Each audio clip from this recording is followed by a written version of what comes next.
નમસ્કાર, હું છું અંજલિ બારોટ. આપ જોઈ રહ્યા છો જીએમ ન્યૂઝ ગુજરાત. નજર કરી આજના મુખ્ય સમાચારો પર. અંકલેશ્વર શહેરમાં ઈદે મિલાદુન નબીના તહેવારની ઉત્સાહભેર ઉજવણી કરવામાં આવી હતી.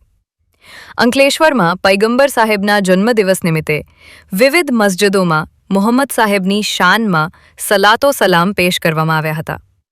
નિયાઝ નજરાના વહેંચવામાં આવ્યા હતા અને મોહમ્મદ સાહેબના બાલ મુબારકની જિયારત કરવામાં આવી હતી. જ્યારે ઈદે મિલાદનું જુલુસ અંકલેશ્વર શહેર જશ્ને ઈદે મિલાદુન નબી કમિટીના નેજા હેઠળ કસબાતીવાડ ખાતેના જમાતખાના પાસેથી હઝરત મોહમ્મદ સાહેબના સાલ મુબારક સાથે દુરૂદો સલામ પડતા પડતા નીકળ્યું હતું અને હઝરત હલીમ શાહ દાતાર ભંડારીની દરગાહ શરીફ ખાતે બાલ મુબારકની જિયારત કરાવી જુલુસનું સમાપન કરવામાં આવ્યું હતું. આ જુલુસમાં મોટી સંખ્યામાં મુસ્લિમ બિરાદરો જોડાયા હતા.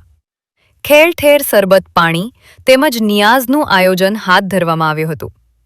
અંકલેશ્વર શહેર પોલીસે ચાંપતો બંદોબસ્ત જાળવતા શાંતિપૂર્ણ તેમજ હર્ષોલ્લાસભેર जुलूस संपन्न થયો હતો. आज हमारे बहुत खुशी का दिन है. हमारे नबी सल्लल्लाहु अलैहि वसल्लम और आखिरी नबी और हमारे नाना जान की आमद का दिन है. ये ईद का दिन है. हम इस मुबारक दिन के लिए आज खुशून अल्लाह का शुक्र अदा करते हैं कि हमको ये दिन नसीब किया. इस दिन के सट्टे में हम सबको चैन और सुकून, तंदुरुस्ती, कामयाबी, इज्जत, तरक्की अता फरमा.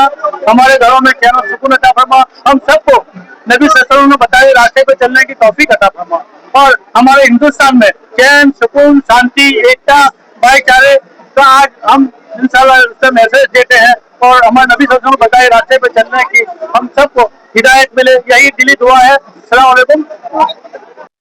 जीएम न्यूज़ गुजरात साथे पिंटू मोदी, अंकलेश्वर.